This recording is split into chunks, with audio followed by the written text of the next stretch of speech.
This podcast is brought to you by the School of Advanced Study, University of London. Alors merci Fabrice de m'avoir proposé de lancer une discussion sur un sujet qui m'intéresse tout particulièrement. Ce soir, je voudrais vous parler d'un périodique militant qui a été lancé par Annie Besant et William Thomas Stead. Ces deux personnages ne sont pas inconnus de ce séminaire puisqu'en 2012, Thomas Stead a fait l'objet d'une communication de Jean-Claude Sergent à l'occasion du centenaire de sa disparition dans le naufrage du Titanic. En août prochainement, Dominique Khalifa et Frédéric Regard interviendront sur le combat de Stead contre la prostitution dans les années 1870 et 1880. Concernant Annie Besant, l'an dernier, Louise Rowe a fait une présentation sur la grève des allumetières de l'East End londonien en 1888, une grève qu'Annie Besant, alors socialiste, a soutenue. Enfin, Muriel Pécastin-Boissière a donné une conférence sur le combat pour l'autonomie de l'Inde, menée par Annie Besant dans les années 1910-1920. Annie Besant et W.T. Stead font partie des personnages incontournables du Londres réformiste de la fin du XIXe siècle. Besant est une conférencière pamphlétaire, très populaire. Quant à Stead, il est journaliste. À leur époque, Besant et Stead ont tous les deux provoqué de nombreuses polémiques en raison de positions audacieuses dans les débats publics, que ce soit sur la prostitution, la contraception, la pauvreté et le chômage, ou encore la guerre et l'impérialisme. Leur campagne militante et les scandales qu'elles ont parfois provoqués ont fait l'objet de nombreuses études. On peut également signaler l'existence de plusieurs biographies, à la fois pour Stead et pour Besant. Et Jean-Claude Sergent avait le projet d'écrire une biographie de Stead avant sa disparition. Quant à la nouvelle biographie en français d'Annie Besant, elle sera normalement publiée à la fin de l'année et elle est écrite par Muriel Pécastin-Boissière qui est ici. Malgré ces nombreux travaux, Besant et Stead sont rarement étudiés simultanément parce que leur collaboration autour d'un journal n'a duré qu'1 an. Aujourd'hui, je présenterai leur projet commun incarné par The Link, un hebdomadaire de 4 pages, publié entre février et décembre 1888 et diffusé principalement à Londres. Le tirage de The Link était limité, peut-être à peine 500 exemplaires par numéro, et sa durée de vie a été courte, mais je voudrais vous montrer que ce journal n'est pas dénué d'intérêt. Avant de poursuivre, je voudrais vous expliquer dans quel contexte je me suis intéressée à The Link. Comme le disait Fabrice, j'écris une thèse sur les idéaux socialistes d'Annie Besant et je travaille en particulier sur son activité au sein de la Société Fabienne et sur son implication dans le renouveau socialiste à Londres de 1885 à 1890. Dans l'historiographie sur la période socialiste d'Annie Besant, The Link est souvent cité pour 2 raisons majeures. D'abord, il est présenté comme le journal qui a été à l'origine de la grève des allumetières, mais il est également présenté comme un projet religieux annonçant la conversion d'Annie Besant à la théosophie en 1889, la théosophie étant une philosophie spiritualiste dont l'objectif est de fonder une fraternité universelle, notamment grâce à la connaissance du divin et grâce au service de l'humanité. Avant d'avoir accès à ce journal, je pensais donc étudier la manière dont Besant voulait fonder une église de l'avenir. Une église de l'avenir, ce sont ses propres mots qui sont souvent cités. Mais il me semblait contradictoire que d'une part, ce projet apparemment religieux l'ait éloigné du mouvement socialiste et que d'autre part, ce projet l'ait conduite à aider les ouvrières de l'East End, puis à s'impliquer dans le mouvement syndical. Finalement, en consultant le journal, je me suis aperçue qu'il s'agissait surtout d'un projet politique et social qui permettait à Besant de poursuivre son engagement socialiste. Lors de mes recherches sur Stead, le cofondateur de The Link, j'ai compris aussi à quel point sa conception du journalisme avait été déterminante. Stead fait partie des pionniers de ce qu'on a appelé le nouveau journalisme, New Journalism. Même si The Link n'est pas un quotidien, on y retrouve des innovations formelles propres au nouveau journalisme et surtout, on y retrouve sa conception du journalisme comme une croisade destinée à faire progresser l'humanité. J'ai choisi de qualifier The Link d'expérience pour souligner l'idée qu'il s'agit d'une recherche de solutions aux problèmes politiques, sociaux, moraux des années 1880 et pour souligner qu'il s'agit d'une tentative qui produit des résultats non escomptés au départ. Le projet de The Link est original et novateur puisque Besant et Stead ne partagent pas les mêmes opinions sur de nombreux sujets, notamment sur des questions politiques et religieuses. Besant est une militante socialiste athée, proche des radicaux. Quant à Stead, c'est un journaliste libéral chrétien relativement proche des radicaux. Donc malgré leurs différences, on peut dire que tous les deux appartiennent à la mouvance radicale qui est large et disparate. Le caractère hybride de The Link pose des problèmes d'interprétation. Tantôt qualifié de radical ou de socialiste, tantôt assimilé à un projet religieux, The Link a aussi souffert d'être présenté comme un journal sectaire. Malgré une image relativement négative, il est indéniable que ce journal a contribué à faire émerger deux grandes batailles sociopolitiques, la grève des allumetières de l'entreprise Bryant & May et l'élection de deux socialistes au London School Board, le Conseil des écoles de Londres, ou le LSB. Il me semble donc préférable d'étudier The Link comme un organe militant dont l'objectif est de porter un message politique et social. Il s'agit donc ici de présenter The Link comme un lieu de rencontre qui témoigne à la fois des idéaux et de la stratégie socialiste d'Annie Besant, mais également de la pratique du journalisme propre à Stead. Donc je commencerai par présenter Annie Besant et Thomas Stead pour comprendre qui ils sont en 1888 et pour montrer dans quel contexte le projet de The Link émerge. Dans un deuxième temps, je remettrai en cause l'image traditionnelle de The Link en étudiant son langage et ses emprunts au nouveau journalisme. Je présenterai ensuite les trois principaux domaines d'action de The Link et enfin j'essaierai de montrer comment la défense des allumetières et la préparation de l'élection au London School Board s'inscrivent pleinement dans la démarche qui est amorcée à la création du journal. Après une crise religieuse particulièrement intense, Annie Besant rejette les dogmes chrétiens et rejoint le courant libre-penseur en 1874. Elle est très soucieuse des questions morales et elle s'intéresse un temps au positivisme d'Auguste Comte et à la religion de l'humanité. Et elle est particulièrement attirée par l'idée d'une morale altruiste qui incite chaque individu à servir la société. En devenant athée, Annie Besant adhère à la National Secular Society, une organisation qui milite à la fois pour la libre pensée et pour les réformes politiques. Elle s'engage alors publiquement et elle demande entre autres l'extension du suffrage, l'abolition de la monarchie et de la Chambre des Lords, l'instauration de réformes agraires. En 1877, sa défense du néo-malthusianisme et du contrôle des naissances lui vaut un procès pour obscénité. Annie Besant devient co-rédactrice en chef et copropriétaire du National Reformer, un grand hebdomadaire radical fondé par Charles Bradlaugh.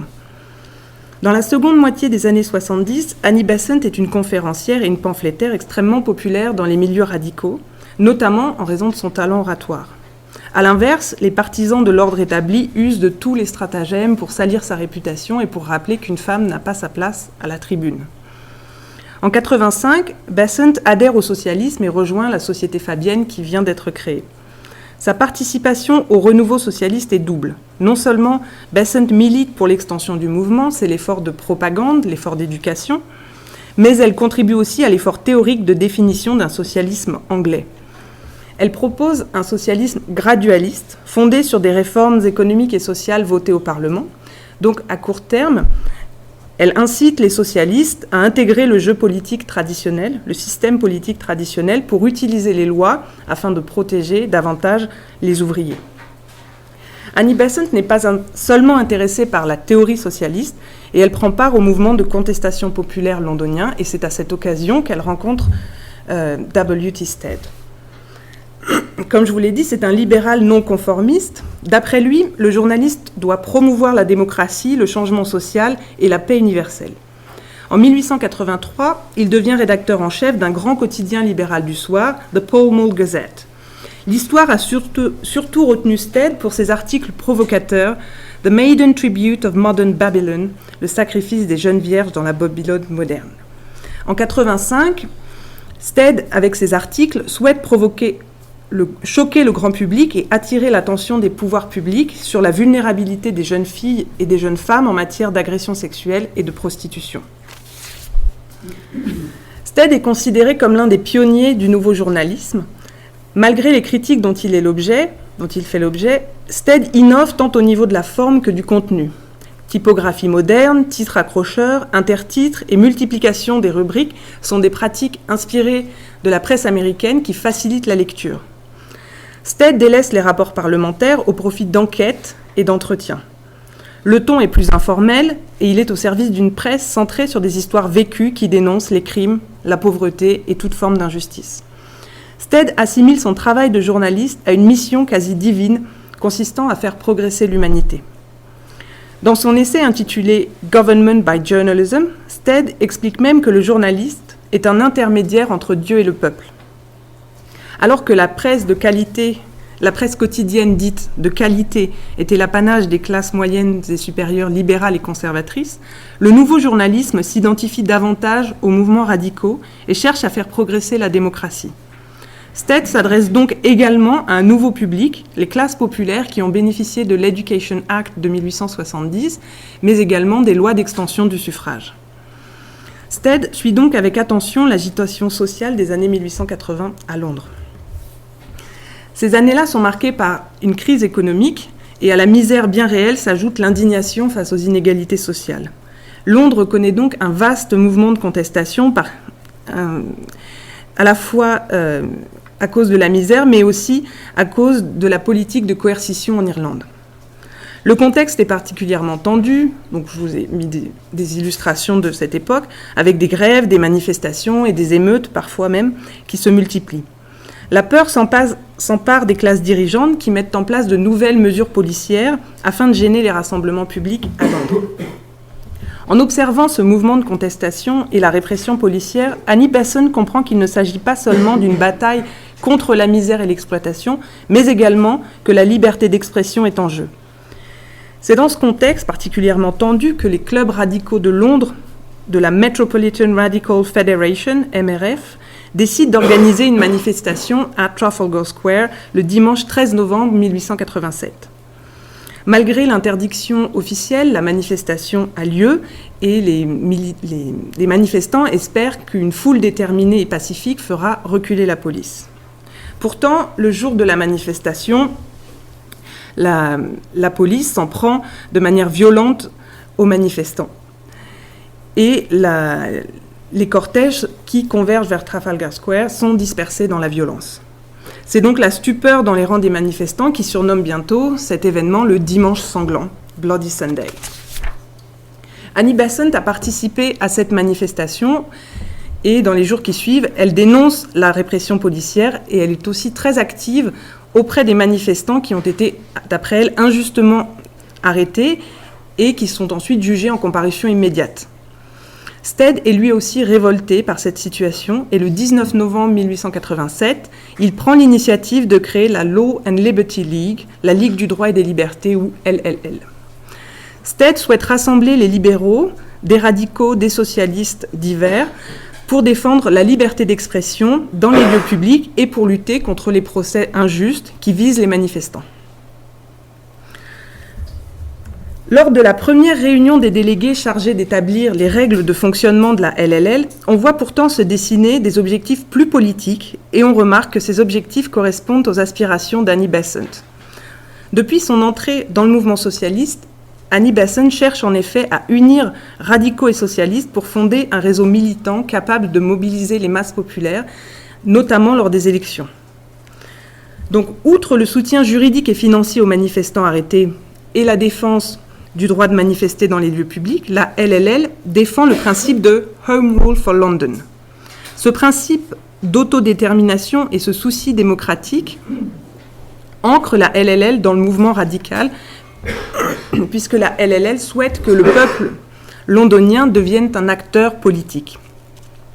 On remarque par ailleurs qu'aucun objectif ne peut être qualifié de socialiste.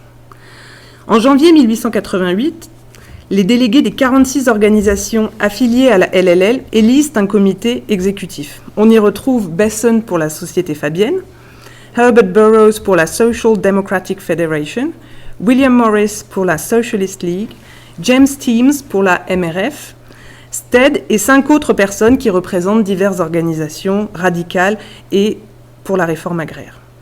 Annie Besant est élue secrétaire et Stead trésorier de la LLL.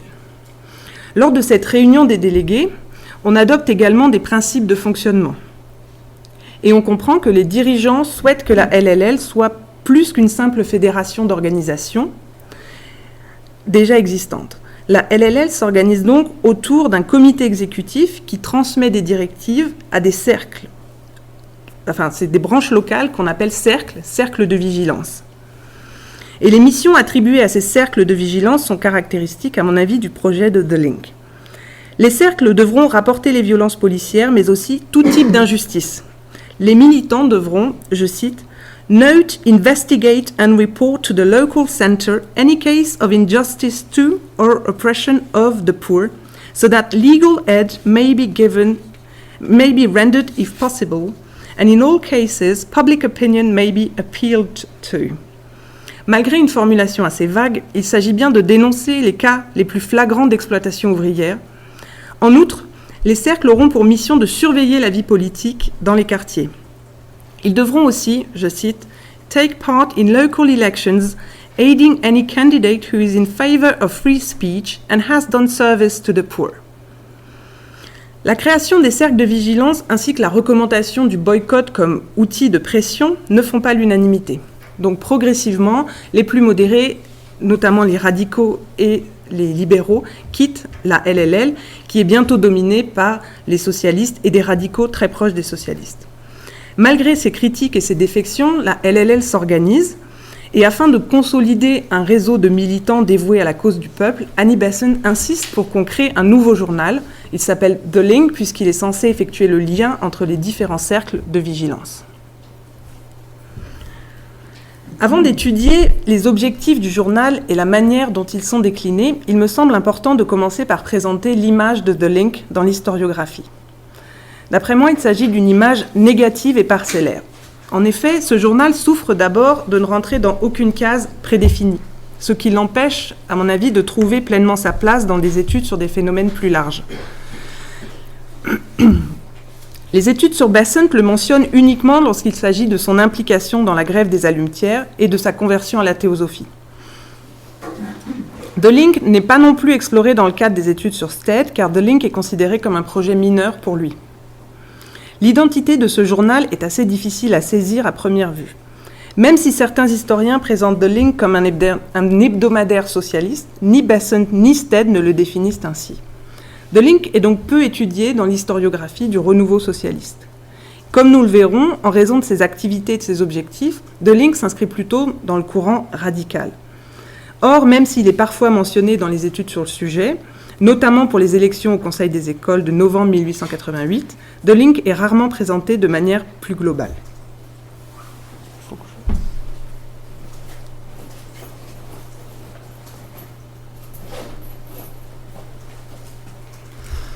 Donc c'est un hebdomadaire radical plutôt hybride qui souffre également d'une image véhiculée, une image négative véhiculée par les biographes d'Annie Besant. À mon sens, les éditoriaux de The Link ont un très grand intérêt. C'est ceux, à mon avis, qui ont le plus grand intérêt dans le journal. Donc on les trouve en page de couverture et vous en avez des exemples sur la diapo. Cependant, Nethercott, qui est le principal biographe d'Annie Besant, ne prend pas en compte ces éditoriaux et il décrit le journal en mentionnant certaines de ses rubriques. Il s'intéresse surtout à The Watchman, la rubrique destinée à surveiller la vie politique et sociale de Londres, The People's Pillory, la rubrique destinée à exposer les méfaits de la police et des patrons, et To be done by order of the executive, la rubrique destinée à transmettre les informations relatives à la LLL. Et d'après lui, ces rubriques illustrent la philosophie de The Link qui encourage dénonciations anonymes, blâme public et soumission de la base aux ordres de la hiérarchie. Nethercott va même jusqu'à utiliser les termes de totalitarisme et fasciste pour qualifier The Link. Malgré ces anachronismes, cette interprétation a eu beaucoup de succès et on la retrouve dans la plupart des sources critiques qui présentent la LLL et The Link. Par exemple, dans un ouvrage sur les premiers Fabiens, la LLL est présentée, je cite, comme une organisation autoritaire destinée à la conspiration et à l'agitation. Une organisation autoritaire plus destinée à la conspiration qu'à l'agitation politique traditionnelle. Fin de citation.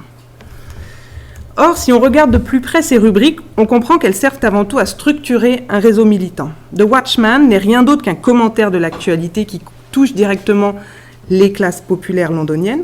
The People's Pillory permet aux membres de la LLL d'attirer l'attention des lecteurs sur les violences policières et les injustices subies par le petit peuple londonien. Et enfin, To be done relate les activités de la Law and Liberty League et contrairement à ce que semble indiquer le titre, aucun ordre n'y est donné. Cette rubrique est seulement composée de comptes rendus de réunions et de conférences. Donc certes, La LLL est une organisation très hiérarchisée où le centre définit une ligne de conduite que doivent appliquer les cercles. Mais à mon avis, cette configuration tient à la nature du projet, puisque la Law and Liberty League n'est pas un nouveau forum de discussion, mais c'est une organisation militante tournée vers l'action. The Link souffre également d'être présenté comme un projet sectaire et d'être assimilé à une quête spirituelle, voire à une nouvelle forme de religion. Annie Besant, dans son autobiographie, présente elle-même The Link comme un premier pas vers la théosophie, dont l'un des principes fondamentaux est de servir l'humanité.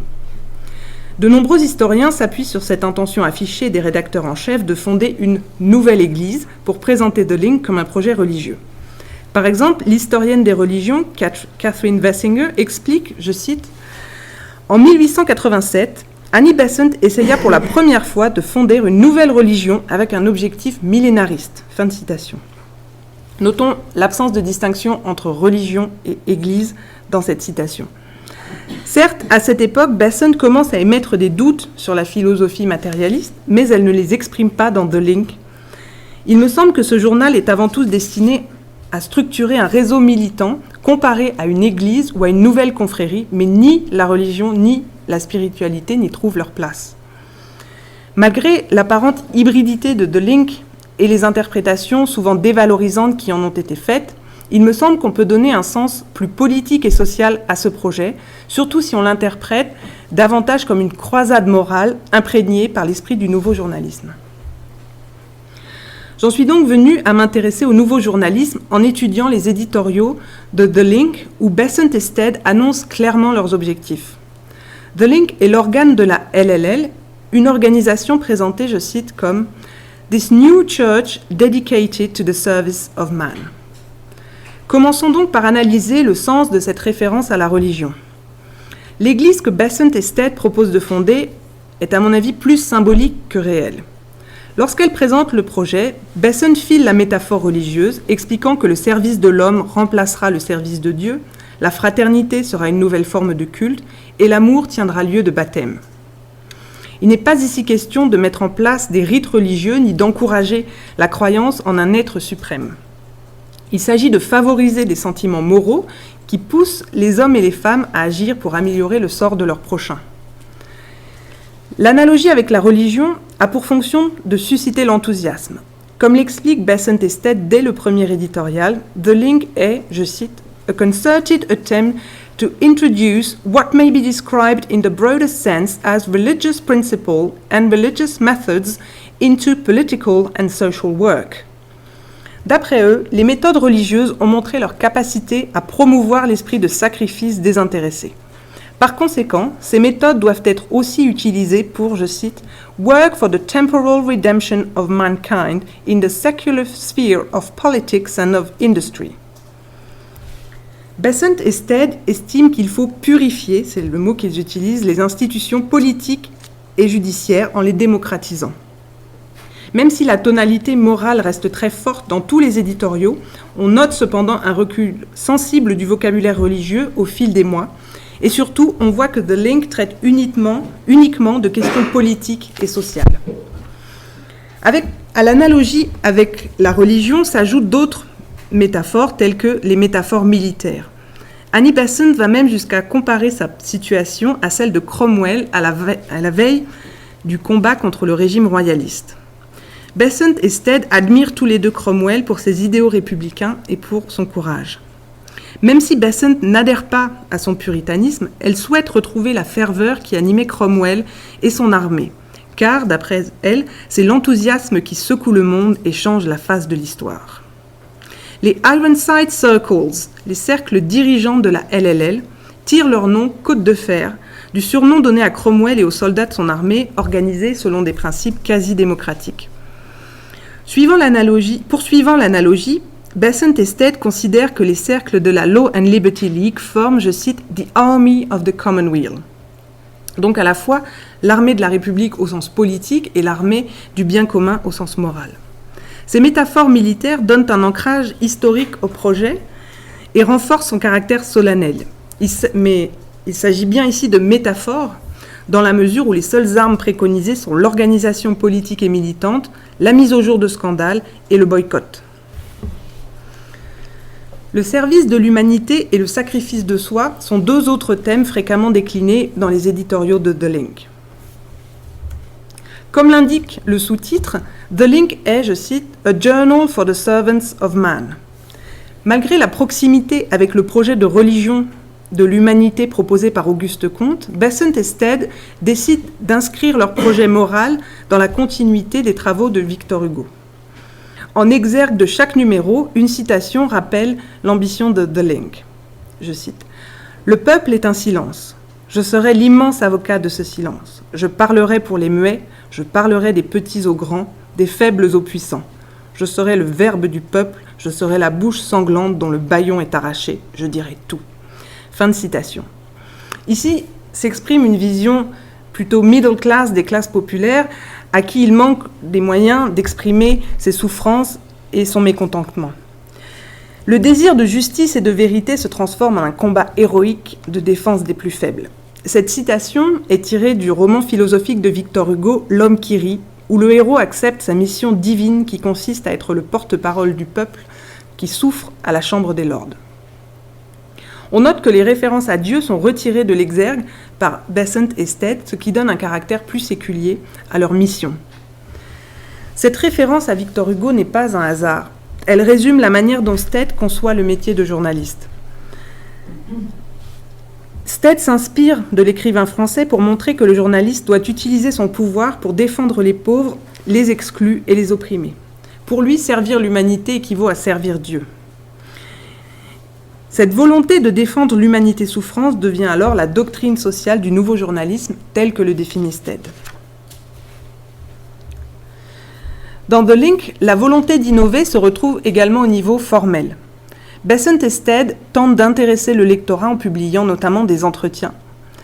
Et dans les premiers numéros, des dirigeants radicaux tels que Michael David sont interrogés notamment sur la manière d'organiser les classes populaires londoniennes. Signalons également que l'article « White Slavery in London », sur lequel on reviendra, cet article qui a permis d'attirer l'attention sur les allumetières, cet article est le résultat d'une investigation et d'un entretien avec les ouvrières. The Link se présente comme un journal populaire. Il coûte un demi-penny, c'est le prix d'une boîte d'allumettes. Il est composé de multiples petites rubriques où peuvent s'exprimer les militants des cercles. Le style est moins formel et détaché que dans la presse traditionnelle et il est moins théorique que dans d'autres organes militants. Il s'agit surtout d'éveiller la conscience politique du lecteur et de l'inciter à agir en faisant appel à ses émotions et à sa conscience morale. The Link est donc bien un journal au service d'une cause politique et sociale qui est triple. Donc venons-en aux trois objectifs. En tant qu'organe de la LLL, The Link défend le droit de rassemblement public et dénonce la répression policière. L'un des principaux objectifs est de regagner le droit de manifester à Trafalgar Square. La place n'est pas fermée au public, mais tout rassemblement y est interdit. Pour Besant et Stead, il s'agit d'une forteresse à reprendre. Dans l'éditorial intitulé « Our Square », Besant et Stead affirment que Trafalgar Square est un forum du peuple et ils assimilent l'interdiction d'y tenir des meetings à la confiscation d'un droit ancestral. The Link se veut aussi l'écho du combat qui s'organise pour défier cette interdiction. Le journal donne également des nouvelles des manifestants arrêtés, qu'ils aient été jugés et emprisonnés ou qu'ils préparent leur procès. Pour Besant et Stead, le combat pour la liberté d'expression ne se joue pas seulement dans les rues et dans les tribunaux, mais aussi dans les urnes. C'est l'objectif politique de The Link. Besant et Stead sont particulièrement intéressés par les questions politiques. Ils souhaitent inciter les classes laborieuses à participer à la vie politique. Dès le deuxième numéro de The Link, dans le contexte d'ouverture d'une nouvelle session parlementaire, Besant et Stead rappellent aux électeurs leur devoir d'interpeller le député de leur circonscription. Je cite « On each of you, our reader, lies this personal responsibility. Let your member feel that you watch his votes and read his speeches. Send him word of gratitude, of warning, of censure, so that he may feel that there is a real link between him and you and that his representation of you is a reality, not a sham. » Besant et Stead préconisent également un certain nombre de réformes politiques et sociales typiques des radicaux de l'époque. Mais de manière plus significative encore, il s'intéresse au fonctionnement et à l'évolution du système électoral, et il considère que grâce aux lois d'extension du suffrage, je cite, Labour has now attained his majority and enters on his function as legislator. Afin que les ouvriers utilisent réellement ce pouvoir, il faut commencer par lutter contre les caucus. Besant et Stead critiquent cette pratique de désignation des candidats libéraux et radicaux. En effet, lors de ces réunions, seule l'élite libérale peut faire entendre sa voix. Il n'est donc pas rare que les électeurs radicaux se voient imposer des candidats désignés par l'élite. Les radicaux des milieux ouvriers, notamment à la MRF à Londres, sont très critiques de ces caucus et très critiques de l'alliance des radicaux et des libéraux lors des élections.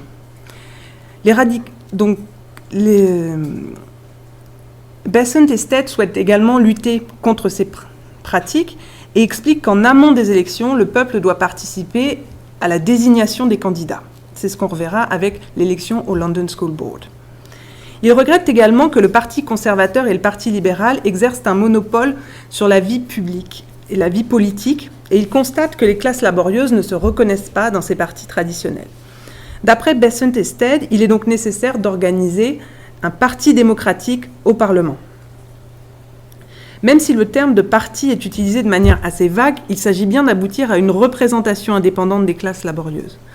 À l'époque, certains radicaux et certains socialistes commencent eux aussi à militer en faveur d'une représentation indépendante.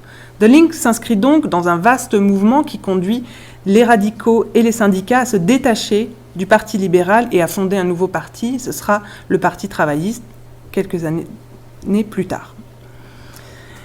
Pour Besant et pour Stead, la représentation politique indépendante, si importante soit-elle, ne doit pas reléguer au second plan l'objectif de réforme sociale pour améliorer la condition ouvrière. C'est donc le troisième objectif. Une grande partie des éditoriaux de The Link, mais surtout les articles des divers contributeurs et les petites rubriques à l'intérieur du journal, témoignent d'une volonté d'améliorer la condition ouvrière. Les conditions de logement, les conditions de travail, le salaire des ouvriers, le chômage, mais également l'accès à l'éducation et à la culture sont autant de sujets abordés dans The Link. Pour Besant et Stead, la pauvreté est un mal qu'il est possible d'éradiquer. Dans les éditoriaux, ils proposent plusieurs types d'actions. Tout d'abord, ils suggèrent un programme de réforme au niveau municipal. Le London County Council, le conseil municipal de Londres nouvellement créé, devra utiliser ses pouvoirs pour protéger les locataires et construire des logements pour les ouvriers. À cette politique du logement s'ajoute la création d'emplois publics afin de juguler le chômage et d'offrir des conditions de travail décentes aux ouvriers. Un deuxième type d'action ne concerne pas les représentants politiques, mais la middle class, qui dispose de moyens financiers. Besant et Stead souhaitent encourager ce qu'ils appellent une éthique de l'achat. Par exemple, les dames ne devraient pas acheter de vêtements fabriqués par des couturières qui sont mal rémunérées. Les dames les plus actives sont encouragées à créer des ateliers coopératifs, tandis que les moins dynamiques sont encouragées à organiser des boycotts des entreprises qui exploitent leurs ouvriers. Les membres de la middle class doivent également agir en tant qu'actionnaires et adopter, je cite, une éthique de l'actionnariat. D'après Besant et Stead, je cite, « They should keep their shares and should use the power given by these shares for the purification of the business and its ultimate transformation into a decent industrial organization. » À ces actions de type paternaliste s'ajoutent aussi des actions philanthropiques. Il s'agit pour les classes aisées d'assumer leurs responsabilités envers les plus pauvres en matière d'éducation, de culture et de santé. Les classes aisées sont donc encouragées à montrer l'exemple en se mettant au service de l'humanité. Un troisième type d'action concerne cette fois les ouvriers. Ils sont invités à exprimer leurs doléances afin que la LLL les aide à trouver des solutions. Les membres de la Law and Liberty League cherchent à utiliser les lois de protection des ouvriers afin de les soutenir lors des litiges avec leurs employeurs. Ils s'intéressent particulièrement au Truck Act, dont les dispositions ont été renforcées en 1887, donc l'année précédente. Le Truck Amendment Act réitère l'interdiction de payer les ouvriers en nature ou en bon d'achat. En outre, certaines dispositions de cette loi ont été interprétées comme une interdiction d'effectuer des retenues sur salaire, qu'elles soient dues à l'achat de matériel ou à des amendes. Lors des conseils généraux de la Law and Liberty League, on discute par exemple du cas d'un apprenti renvoyé de manière injustifiée, des fabricantes de bottes qui se plaignent de leurs conditions de travail, ou d'un ouvrier blessé au travail, mais dont l'employeur n'a pas versé de compensation, comme c'est prévu par l'Employers' Liability Act. Face aux injustices, le journaliste a lui aussi un rôle spécifique à jouer. Il doit révéler au grand public certaines pratiques scandaleuses. La rubrique intitulée « The People's Pillory » présente ainsi les armes dont dispose le journaliste. Je cite.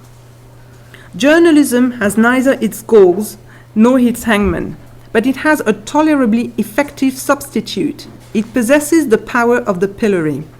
The punishment of the pillory consists simply in the exposure of the truth.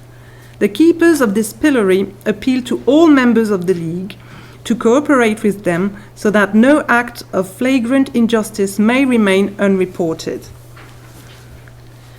En révélant au grand public les injustices, les journalistes souhaitent purifier la société. Purifier, c'est leur terme. Tandis que les militants rapportent les cas d'injustice, le journaliste utilise son talent et son influence, ainsi que ses connaissances juridiques, pour montrer que des représentants publics ou des employeurs agissent de manière hypocrite, voire illégale. La révélation publique est un moyen de pression puisque, d'après les rédacteurs en chef, je cite, « Evildoers who plunder the poor shrink above all things from publicity ». Notons que dans la recherche de solutions pour améliorer la condition ouvrière, Besant et Stead ne s'interrogent pas sur le rôle des syndicats, dont ni l'un ni l'autre ne sont très proches. La poursuite de ces objectifs a donné lieu à la grève des allumetières et à l'implication de The Link dans les élections au London School Board, et c'est ce que je vais maintenant essayer de vous montrer. La grève des allumetières de juillet 1888 fait partie des grandes grèves qui ont marqué le nouvel unionisme, New Unionism, ce mouvement de syndicalisation des ouvriers non qualifiés qui a engendré une transformation profonde des syndicats britanniques. La victoire de ces ouvrières surexploitées, non qualifiées et donc jusque-là peu organisées a surpris les victoriens des années 1880 et continue d'intéresser les historiens mais également le grand public. Dans les années 1880, Bryant & May était une entreprise prospère et innovante qui aimait à se présenter comme un employeur modèle soucieux du bien-être de sa main-d'œuvre. Alors, je vous mets une carte pour situer l'entreprise au sud de Victoria Park et au nord des docks. 4 fabriques et ateliers situés dans l'East End employaient plus d'1 millier d'ouvriers, dont beaucoup de jeunes femmes issues de l'immigration irlandaise. La plupart étaient employés de manière saisonnière et payés à la pièce. Aux ouvrières des usines s'ajoutaient des fabricantes de boîtes qui travaillaient à la maison pour des sous-traitants. Et ce travail domestique était le plus mal rémunéré. Les salaires de misère de ces ouvrières n'étaient pas inconnus des réformateurs sociaux. Cependant, en 1888, 2 éléments expliquent qu'on s'intéresse particulièrement à leur situation. D'une part, les auditions de la commission d'enquête parlementaire sur la sous-traitance et l'exploitation des ouvriers viennent de commencer. D'autre part, dans un contexte de crise économique, les syndicats et les socialistes soutiennent souvent les travailleurs qui se battent pour maintenir leur niveau de salaire. Mi-juin 88, lors d'une réunion organisée à la Société Fabienne, on évoque la situation des fabricantes de boîtes d'allumettes, C'est en tant que journaliste cherchant à faire scandale qu'Annie Besant aborde le cas des allumetières de chez Bryant & May. Elle décide ainsi de mener une enquête dont les résultats sont publiés dans The Link, fin juin. Son article est publié en page 2, donc ce n'est pas un éditorial, et il s'intitule « White Slavery in London ». Dans cet article est souvent considéré comme l'élément déclencheur de la grève. Or, il est important de souligner que tel n'était pas l'objectif d'Annie Besant. Conformément aux objectifs de The Link, elle souhaite embarrasser les dirigeants de l'entreprise avec des révélations gênantes. Dans son article, elle attire l'attention sur les dividendes de 20% qui sont versés aux actionnaires, tandis que les ouvrières touchent des salaires de misère. En présence de 3 témoins, elle a interrogé des ouvrières à la sortie des usines. Elle explique que la plupart touchent entre 7 à 8 shillings, alors qu'un salaire décent pour ce type d'ouvrière est d'environ 11 shillings. Cependant, Besant révèle surtout que les salaires sont régulièrement amputés d'amendes, ce qui est interdit par la loi depuis peu. Et c'est sur ce point, les amendes, qu'elle cherche à créer le scandale. Comme le rappelle un article de The Star publié à l'époque, je cite, « All the statements about long hours and small wages had been made before. But Mrs. Besant made a new and more serious charge against Messrs. Bryant and May. She alleged that a system of fining the girls was practiced in the factory. » Besant cherche à médiatiser la cause des ouvrières afin de faire pression sur l'entreprise. Elle envoie son article à Bryant and May qui la menace en retour d'un procès en diffamation. Elle prévient également l'inspection du travail et les invite à envoyer un inspecteur sur place pour vérifier ce qu'elle a écrit dans son article. Elle souhaite également informer les ouvrières de la bataille qui s'engage, donc elle se rend à l'usine avec ses compagnons socialistes pour distribuer environ 500 exemplaires de The Link. Elle assure son soutien aux ouvrières qui lui ont donné des informations, puisqu'elle risque d'être licenciée, et elle rapporte dans The Link les dernières nouvelles concernant l'agitation à l'usine. En effet, la situation évolue rapidement à l'usine. Les patrons et les contremaîtres font pression sur les ouvrières qui ont parlé à Besant, et ils tentent de leur faire signer à toutes les ouvrières un document qui exprime leur satisfaction vis-à-vis de leurs conditions de travail. Les ouvrières refusent. Puis, lorsqu'une des meneuses est licenciée, ses collègues cessent le travail par solidarité. Et le 7 juillet, à la pause déjeuner, la grève s'étend à tout le complexe industriel. Et ce sont quelques 1400 ouvriers et ouvrières qui descendent dans la rue et qui commencent à s'organiser. De son côté, lorsque Besant apprend le déclenchement de la grève, elle commence à récolter des fonds pour une caisse de grève et surtout, elle continue son combat pour la médiatisation de la cause des ouvrières. Elle utilise les pages de The Link, mais elle envoie également des courriers qui sont publiés dans d'autres quotidiens, notamment la Pall Mall Gazette de Stead. Elle confirme ses déclarations concernant le salaire des ouvrières. De leur côté, les employeurs utilisent également la presse pour contredire Besant et pour soutenir que les ouvrières sont satisfaites et que la grève a été provoquée par des agents extérieurs, des agitateurs extérieurs à l'usine. L'étude de The Link et de quelques autres quotidiens permet de suivre le déroulement de la grève. Je vais seulement vous donner ici quelques jalons. De multiples initiatives permettent de médiatiser la cause des ouvrières. On organise de nombreux rassemblements publics. Les ouvrières sont invitées à parler dans les clubs radicaux et socialistes. Elles rencontrent des députés proches des socialistes. En outre, des députés interpellent le gouvernement sur la question des amendes chez Bryant and May. La grève a débuté le 7 juillet et le 14, le premier salaire de grève est versé. Le London Trades Council, la fédération des syndicats londoniens, propose son aide pour la médiation. Et finalement, les patrons acceptent de négocier. Et finalement, le 17 juillet, donc 10 jours après le début de la grève, les ouvrières reprennent le travail après avoir obtenu l'abolition du système d'amende et de retenue sur salaire, quelques améliorations concernant leurs conditions de travail et la reconnaissance du syndicat qu'elles envisagent de créer.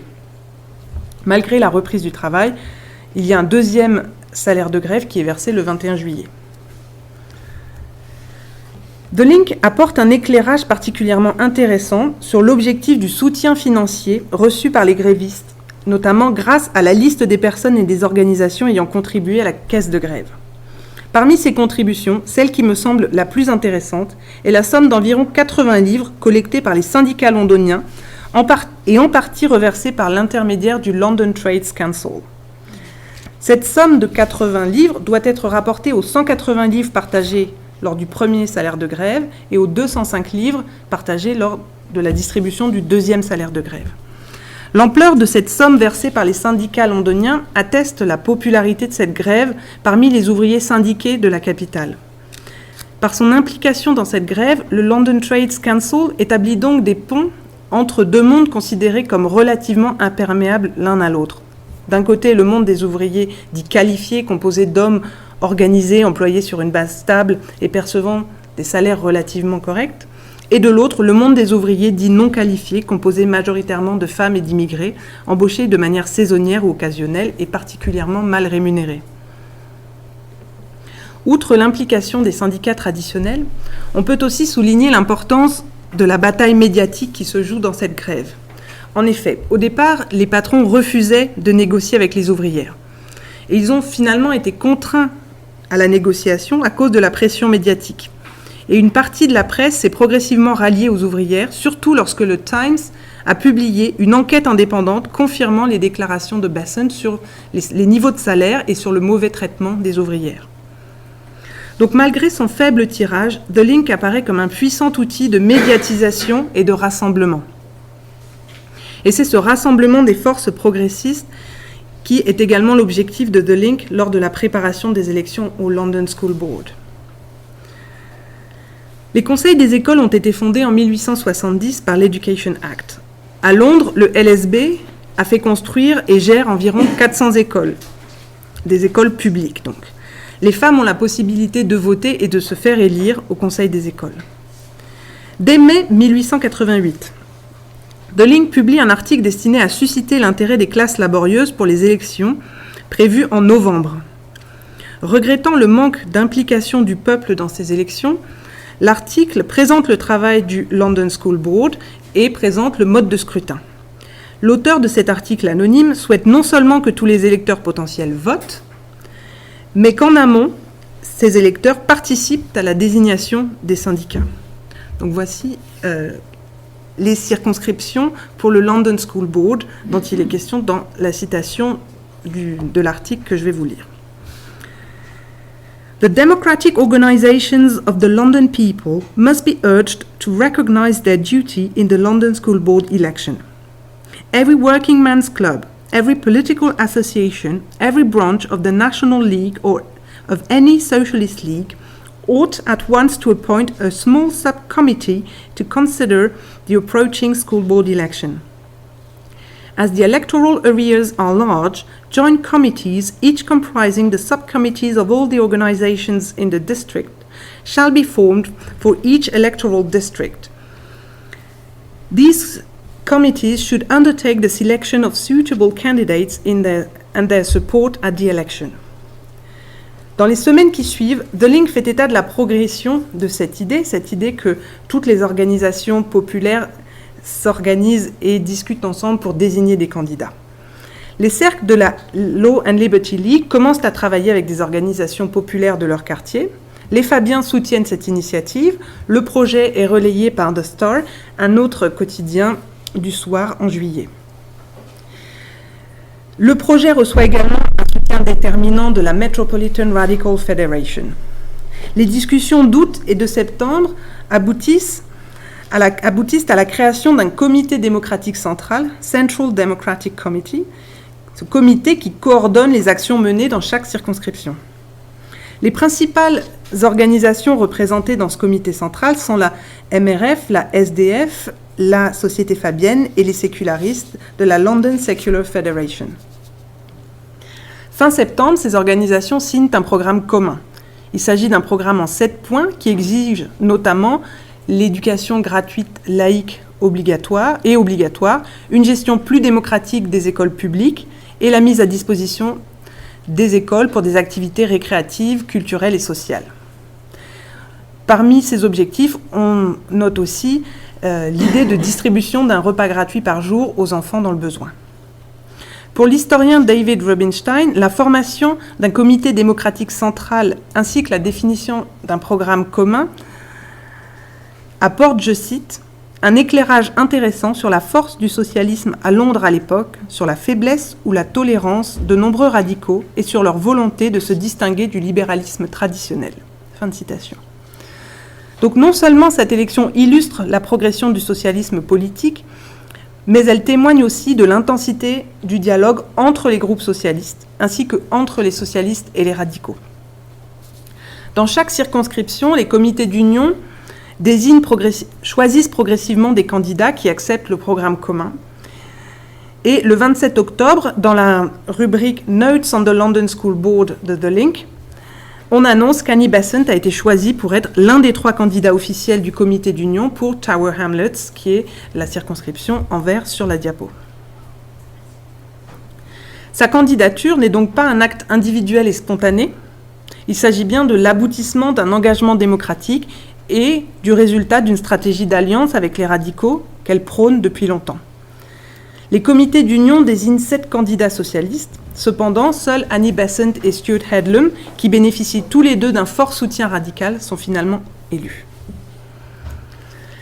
Dans la mesure où The Link disparaît avant même la prise de fonction des nouveaux membres du LSB, l'action de Besant dans cette institution n'est pas rapportée. Je signalerai simplement ici qu'elle continue de travailler avec les syndicats et les radicaux, les syndicats dont elle est devenue proche au cours de la grève, et qu'elle exige, elle permet d'exiger que les sous-traitants qui travaillent pour cette institution améliorent les conditions de travail de leurs ouvriers.